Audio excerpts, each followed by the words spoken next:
it's Carmel Van Niekerk, and today I speak to Martin Dippenaar from Global Kinetic. This is very excited. I've been looking forward to this interview for a very long time. Hey, it's Carmel Van Niekerk here, and today I get to speak to Martin Dippenaar from Global Kinetic. Welcome, Martin. Thank you. Martin, can you share your story just about how your own entrepreneurial journey and how Global Kinetic came about? Yes, so I started sort of consulting or contracting in the early 90s, in about 1990 or 1991. And I did many of these sort of 2-year contracting stints. And during that period, I was always sort of surprised by the way that companies run their software development, how they deal with people. And I always thought, it would be so much better to have a company where we treat people properly and we look after people from just not from a person perspective only, but also from the technologies that I was contracting at. Where I just thought, this is so terrible and people are being treated so badly. So that's one of the reasons. The other thing that happened was, as I was progressing through all these various contracts, I met a lot of people along the way, and I collected people, if you like, that I took to consecutive contracts with me. So eventually, I think in about 2001, we were working on the 2020 project. It was one of the first online banks in the world. And if you remember that, do you remember that? No. 2020 bank. I think you're too young for that. But anyway, it was from a software perspective and a technology perspective really successful. But the bank folded because they were trading on Sambo, if I remember correctly, their banking license. And they went into curatorship. So eventually that company folded. But that's where I met most of the people who then eventually became the first guys that I started Global Kinetic with.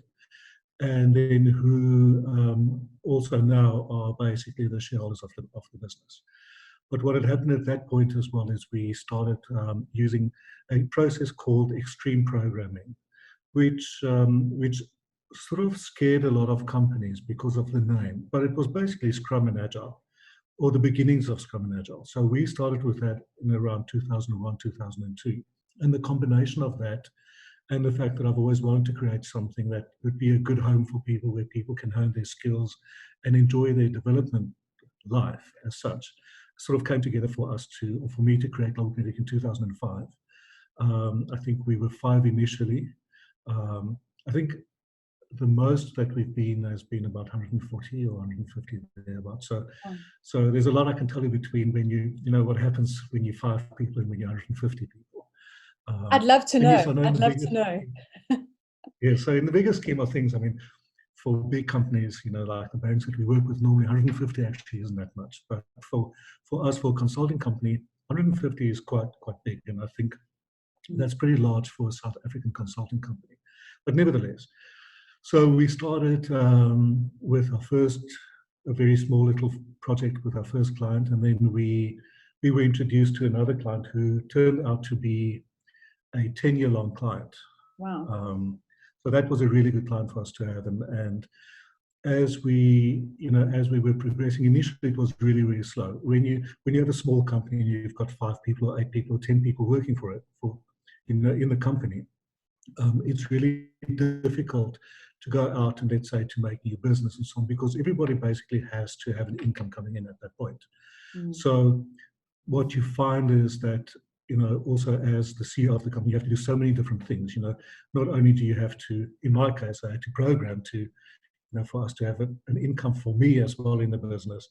You have to try and get new business. We were very new at the time. I had no idea how to start companies, all the legal stuff, how to do all of those things. We had no idea how to do that. Yeah. So we had to go through quite a learning curve to try and understand that and to come to terms with it. Now it's really easy for us, obviously, because we've done it so many times. But it would have been nice at the time if there was somebody who could have said to me, okay, you need to do these things. These are important things that you need to take care of. But ultimately what we did was we outsourced, and we still do today, we outsource all the functions that we are not naturally good at. So we are not good accountants or lawyers, or patent lawyers for that matter. So we outsource all of that to the best people that we could find, tax and payroll and all those different types of things. So instead of us having to worry about that, we teamed up with other smaller companies that did that for us. Okay. And I think the companies that we started with initially in 2005 are still the companies that are supporting us today. I don't think our accountants, our tax people, our auditors, our lawyers, all still exactly the same people. Wow. So they've also grown with us through this period. So it's really important that you find the right people, in that respect. Obviously, it's important that you find the right people in your company as well, which I fortunately had. And I would think it was just a bunch of luck for me to get the people that I do have today, who are the shareholders of the company, who's running the company with me. So the people who came in No, I was going to say the people who came in the beginning with you, the first 5, and you said they had to have income. Did you all just take a lot less money than you had done at previous jobs? Like, how did you fund that with the 5 of you? We did. So we've never had external funding. Wow, okay. And we've always self-funded everything. When we started, it was really difficult, although we got a really, really small office, and we managed in that contract that we had, the client agreed to pay for our office. So our expenses, we had very, very limited expenses at the time, which really, really helped us. Yes. So people took a little bit less, I guess, if you like, in terms of what our salaries normally would have been, and that allowed us to very, very slowly, trust me on that one, build up some capital, to do things with it.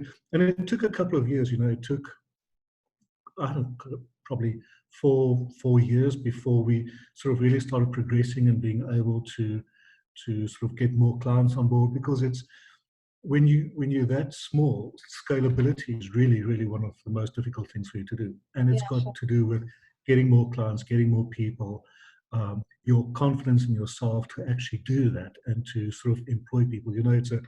It's a really big responsibility to employ somebody, and to ask somebody to leave their current job to come and join your company, And I think most companies actually don't really see it that way, but we do, and I do. So we were very careful about that, who we asked to join us, and taking responsibility for those decisions to ask people to leave their current positions, Yeah. So, but to get back to what we did, that first, and we were just really lucky in getting that client that we had for the first 10 years, who was sort of our anchor client at the time. And then after that, we got more and more anchor clients, and that is how we progressed. We somehow, it was never planned, but and I guess it's because we did the 2020 bank thing. Before that, myself and Ross Pickford, who's also one of the shareholders now, in the late 90s, worked on something called Old Mutual Bank. And we worked, all the various people worked at various insurance companies, because we're all in Cape Town, so there's lots of insurance companies. So a lot of people had financial experience, and it just happened that we fell into that world. And subsequently, I think most of the banks in South Africa, and probably most of the bigger financial institutions, are our clients or have been our clients. And it's just something that I don't know, we never really planned it that way. We didn't strategize it that way, but it sort of happened. And that's why I said to you, when you start a company, and we've had some startups as well, so I can talk to you about that as well, like real startups, not consulting startups, like product companies. But there's a lot of things I think that needs to come together. And one of the things, and I don't think people normally talk about that, is just purely luck and being in the right place at the right time. I guess in a way you can say that you need to be open-minded, to take that opportunity when you see it, and not let those opportunities go past you. So maybe that is what I'm saying. But for me, we were just in the right place at the right time, talking to the right people, and things just fell into place for me to start the company and for us to sort of get going, in 2005. Sure. So lucky. And yet, like you say, you had the right people around you. I think that's so important. Yeah. So having the right people in your company, specifically in your upper management, is critical. You need to have people who you can trust, who have the same, and I hate saying this, but who have the same values as what you have, who think about life the same way that you do. Yeah. We all have a lot of empathy, and we really care about people. I mean, everybody in my top management team are the same in terms of that, and we really believe that if we treat people well and if people are happy, the software is going to be good, the quality is going to be good, our clients are going to be happy, and then our balance sheet is going to be happy. So our approach has always been focusing on people, focusing on creating a good environment, good processes for people, and having people enjoy what they do, in their life, in their work life, and then the important other things. Oh, this used to annoy me no end when you're working somewhere and the attitude of the company is that if you don't work overtime, you're not committed, or it's just expected that you work overtime. For me, if we're working overtime, there's a problem and somebody messed up, and we need to fix it. So people need to come in. Well, not anymore. I mean, everybody's at home, but people need to work their 8 hours, and then they need to do other things. They need to spend time with their families or do their hobbies, or I don't know, do whatever it is that they need to do. So Yes. So not forcing people to work overtime, not having that attitude that you're not committed if you don't work more than 8 hours. I mean, that is just ridiculous. For So me, that's just my personal opinion. It's ridiculous. So now, and if anybody works for a company like that, they need to really, really rethink it. I feel like they're all going to come to your company after this. That's fine. So in the beginning, though, like when there were only a couple of you, you would have had to obviously put all that time and everything in. How did you guys end up deciding who's going to like set up the legal structure and who's going to, because you were all, I assume, technical people. Yeah. How did you guys end up partnering with people who helped you with that? Oh, that's interesting. So a lot of it was just our network, and your network is really, really important. Even today, the way that we connect with other companies and we get business is nearly always our network, our personal networks, our network as a company. But at the time, what had happened was we all software developers, and even today, all the top managers are management of the company and the shareholders are either software developers or ex-software developers, which makes it, I think, pretty unique in terms of how we understand what software developers need in the organization and what they need in their daily lives. Do you know what I mean? We're not run by lawyers or accountants. But some of our people had natural sort of disposition towards certain things. So the guy who's turned out to now be our financial director has always been extremely interested in finance. He studied finance, he became a computer programmer, but he's always had massive interest in how finance runs, in management accounting, and all those different types of things. So one of our other directors, Sergio, had worked with a specific group of tax accountants before, so we got them. Through a friend of mine, I met a bunch of lawyers that we're still working with today. So it was basically people that we trust who recommended third parties for us to work with. Okay. And I think that's really, really important. I think initially as well, when we started employing more people, we didn't have all the processes that we have today, how to figure out whether somebody's a fit. We didn't even know what a fit was. I mean, we didn't even know what our culture was. I mean, it was there. Obviously, you always have a culture, and it's the same as today, but we had not articulated that. I think as you become more mature as a business, you go through the stages where you start articulating these things that you either previously just assumed is the case or that you didn't really think about that much. So culture would be one of those that we eventually articulated and realized what the culture of the business is. But what we did initially was when we started looking for more people, we purely based that speak to other people that we've worked at other companies because we were new, right?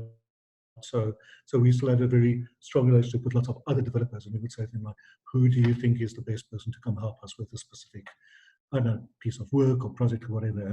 And that is initially how we did it. When you're a lot bigger, I mean, currently I think we're about 100 or just over 100. So when you're that size, it's not that easy from a company perspective to still do that, where someone like myself or somebody else would go, oh well, here's somebody who is recommended, let's use this person. It still happens, Yeah. but we don't have time to do those things necessarily. When you the CEO or the CIO, you're running operations and so on, that is not your job. I mean, we have recruiters and HR people, that's their jobs.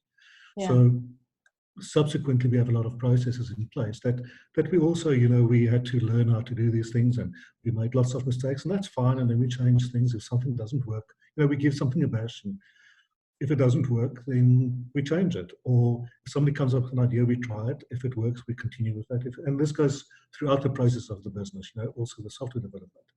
We'll try anything. If somebody comes up with an idea that I think is better, if it works, then we adopt that. If it doesn't work, then we go back to the previous one. So that's basically, initially our process, how we got people. But now it works differently.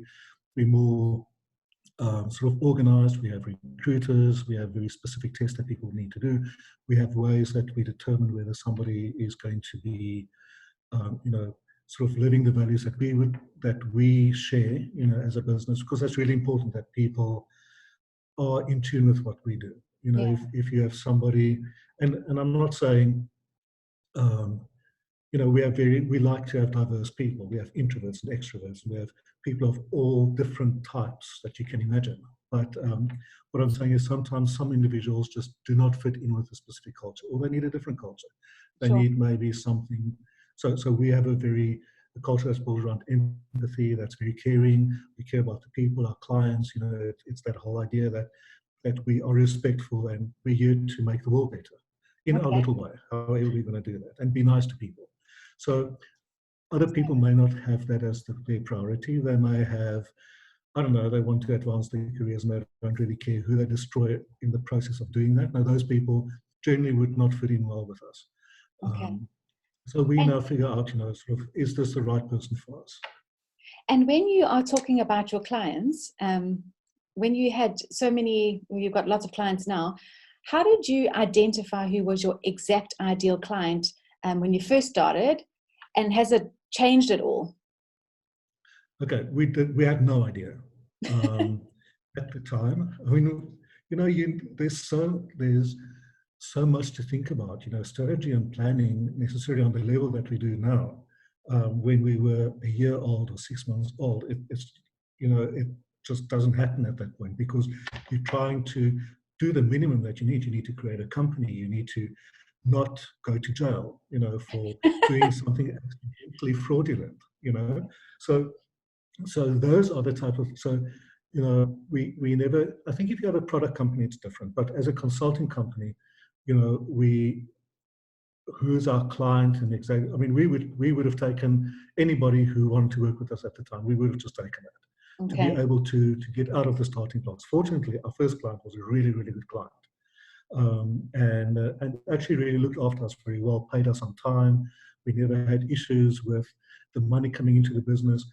As we grew bigger, that's a totally different matter. A lot of clients would, start paying 30 days, 60 days, 90 days. And if you don't have enough cash flow or enough resources inside your business from a financial perspective, that can cripple you. So those are other things that we've learned in terms of, how do you deal with that? And again, our financial director is brilliant. So he has his ways of working around that and making sure that we're always fine from a financial perspective. Okay, but so when we started, no, I was going to say, if in the beginning you would take anyone, is there certain people now that you can start realizing, okay, that person would be that client is the exact kind of client that we'd like to work with compared to others? Like, are you saying no to some people and knowing where you could hone in on? Absolutely. So at the time, fortunately it was a luck thing. We got the right client. But there are clients that we don't want to, there are people that we don't want to work with. There are clients that we don't want to work with. There are industries that we prefer to stay away from. And then there are industries that we love, and we don't just do financial work. We do a lot of work in the education space. We work with, we write software for online education for one of the biggest companies in South Africa. It's lovely. We love doing that. We've done lots of other different types of projects, but again, we have a checklist of that we go through, that we probably created after about 6 or 7 years of, a checklist that where we go, these are the things that are important to us. Does this potential client conform to, not conform, but do they have these aspects or values or whatever it is that you want? Mm. And there was a threshold where if somebody doesn't make it, we would not work with those clients. And when we overrode those decisions, normally it turned out to be not a good idea. So we want clients who think the same way as what we do, and who work the same way as what we do, and who treat their people the same way as what we do. We've had clients where they really, really treat their people badly, like resources, which is, and I hate referring to a person as a resource, because a resource is something that you use and discard, like a printer or a printer cartridge or something like that. That's a resource. But they treat their people like that. And we don't. So when we work with companies like that, where they, they're very ruthless, they would discard their people, they would be maybe a lot more, make a lot more decisions based on finance, and maybe not necessarily think about the impact that has on other people's lives. When we're working with companies like that, we've normally found a lot of friction between our teams and their teams, because the culture is just too different. So it's really important for us that whoever we work with, we have a similar approach to the world. And the nice thing is, most of the companies that we work with actually, or that we meet, and once again, maybe it's a connection thing that we're using our personal network. But most of the companies that we meet and that we work with are companies who do care, who do look after their people, who do understand software development, who understand the complexities, and who enjoy working with us. And we enjoy working with them as well. I don't know if that makes sense. I love that. Sorry, but I'm going to pivot it slightly. So if you guys have been doing this for what, 15 years now? Mm-hmm. So much has changed. What are the biggest technical issues you've had in bringing out a company in South Africa? Technical issues. Right. So we came from an environment of writing highly scalable, high performance, highly secure software for banks. So we were in a really good position to get these enterprise clients going, and because we had the right experience, we had people who would vouch for us. That's really important initially, where we would say, go speak to this client. We work with this client for a while. They will tell you about us. So that was really important for us to try and get things going by using people that we've worked with and who could vouch for us, because it's a really, really difficult thing to start going and to start getting that scalability, or just that traction with multiple clients. I mean, whether you have a consulting company like we do, or product companies like we also have actually subsequently, that traction is really, really important, and it's really difficult to get, to get people to trust you and to trust that you're going to do something correctly for them, especially when you're very young or the company is very young. It's not always that easy to do that. So I guess it's the same if you, like a 20-year-old coming out, or 21-year-old coming out of university, and everybody says, well, you need experience to be able to come work here, but you can't work somewhere if you don't have experience. I think as a company, you sort of have a similar thing. And again, I mean, for me, we used our personal network. There was a tremendous amount of luck involved in that. And that is how we got everything started. So did you not have to have any, did you not have to have any investors or anything like that to scale it up further? Specifically stayed away from that. We even later on, even when you were scaling. We decided we're going to, pardon? Even later on, when you were trying to scale it up, you still stayed away.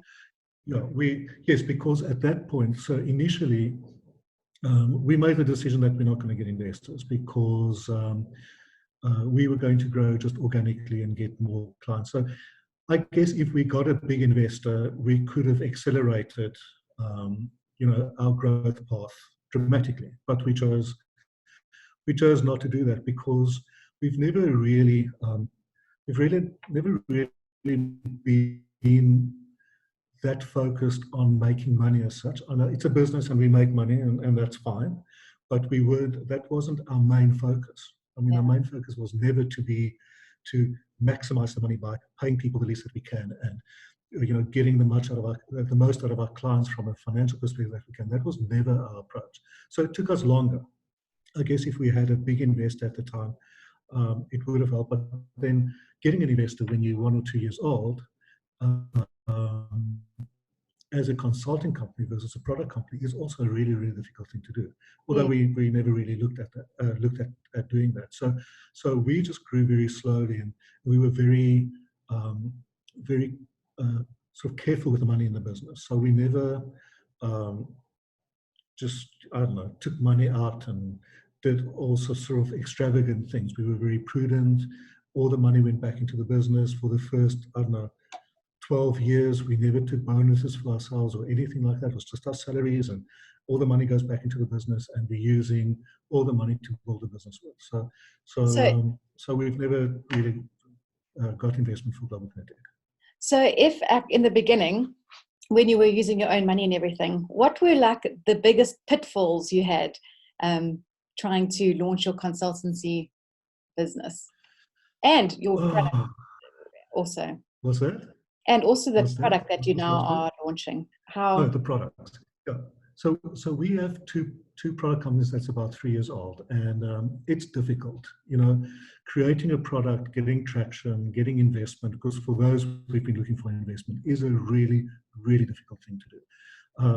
And that is probably an entire different discussion of how one would go about that. But if I think about the greatest pitfalls, I think we never really had, because I had people with me who were super brilliant technologists and who were really, really good at what they did. I was just lucky that we never really had huge problems. But what I've seen with my friends who have software companies is, when in that first period when we had that one anchor client, that is an extremely, extremely high risk thing. If you lose that client, your company falls. Yes. So we knew that we had to get other clients on board, or other sort of key clients on board, for us to spread that risk. So fortunately that didn't happen, and we kept that client for 10 years.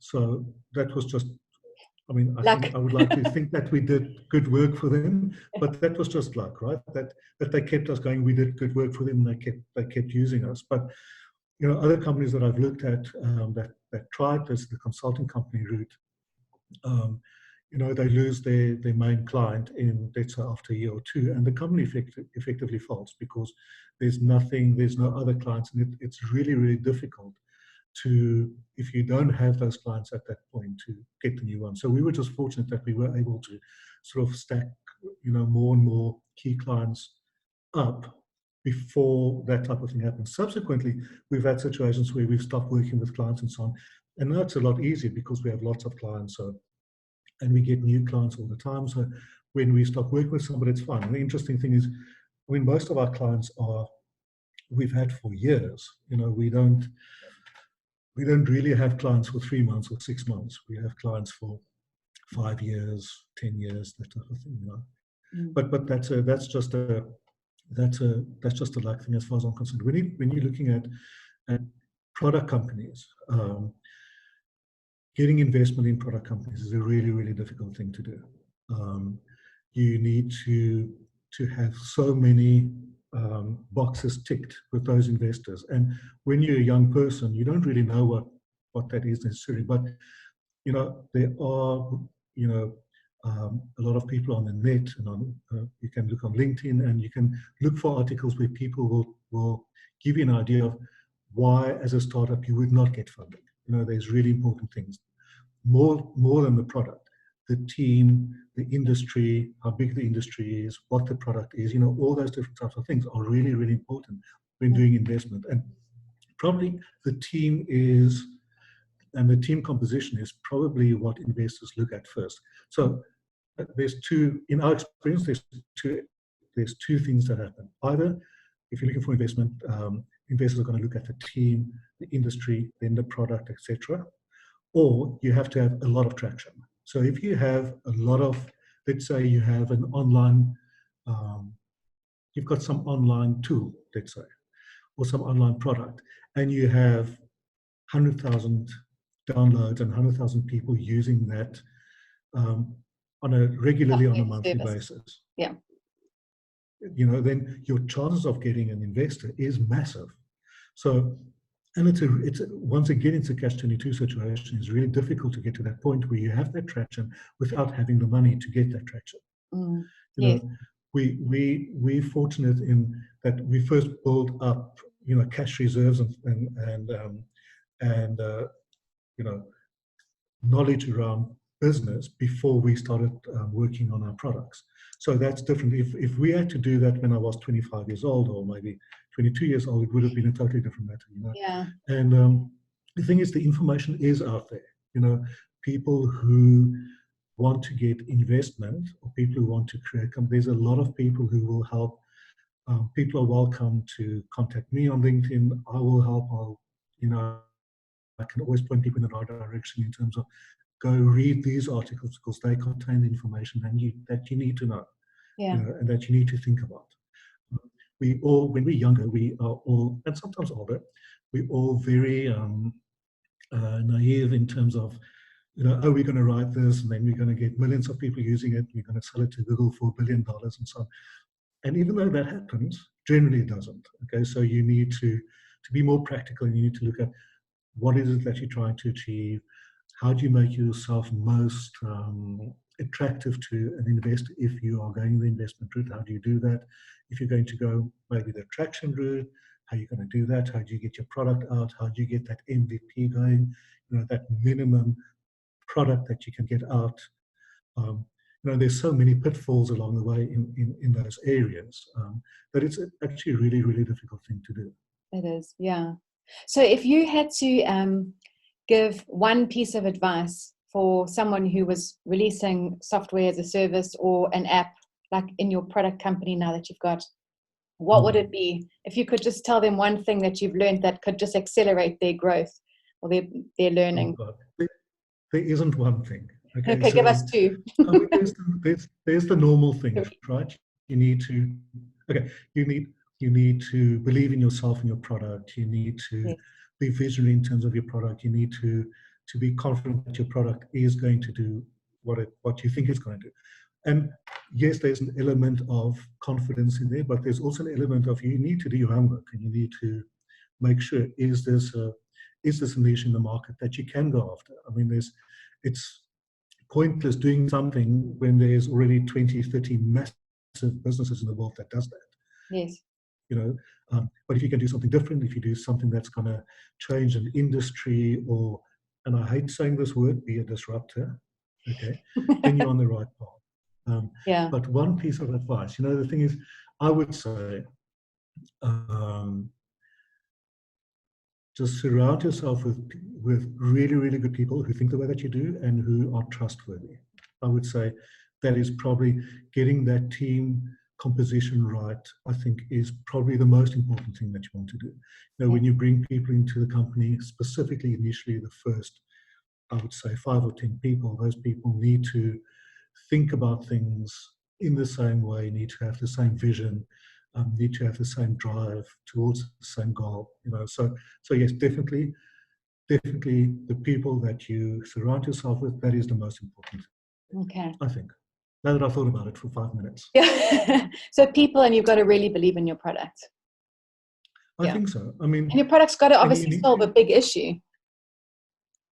What's that? Say it again. Your product's obviously got to solve a big problem. It needs to actually, people have to want it.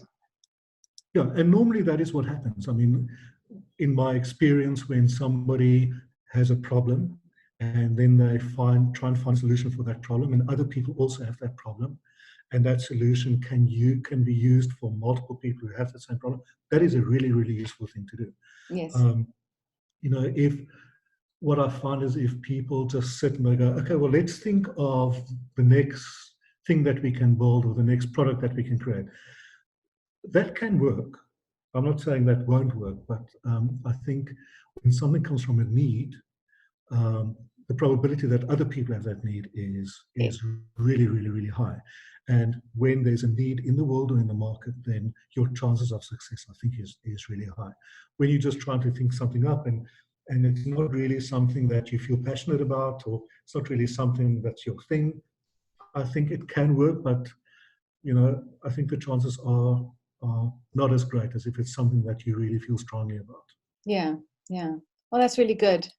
Do you have any last words that you want to just say that could help people who are at the beginning of their journey? I think um, people must just trust themselves and their instincts. When you just trust your gut feel, and I know this probably goes against all the advice people will ever give you, but what I've found is that when I went against my gut feel, against my instinct in the past, it normally turned out to be a bad idea. So when you if you have a feeling about something and you can't put your finger on it or why that's happening, that's fine. I think trust your instincts and trust yourself. And I think that is really, really important. Trust yourself, trust the people who you've chosen to trust, and trust your instincts to make the right decisions. Oh, that's really good. Well, thank you so much for coming today and speaking and helping people. And it sounds like your company is a very lovely place to work for all the employees. I think so. I would think so. And really, Carmel, if you want to give my information to people who would like more information, or would like some tips on I don't know, getting funding or whatever that might be, you're welcome to do that. Thank you. I will. Thank you very much. It's a pleasure. Nice seeing you. Thanks, Martin. Bye, Carmel. Bye.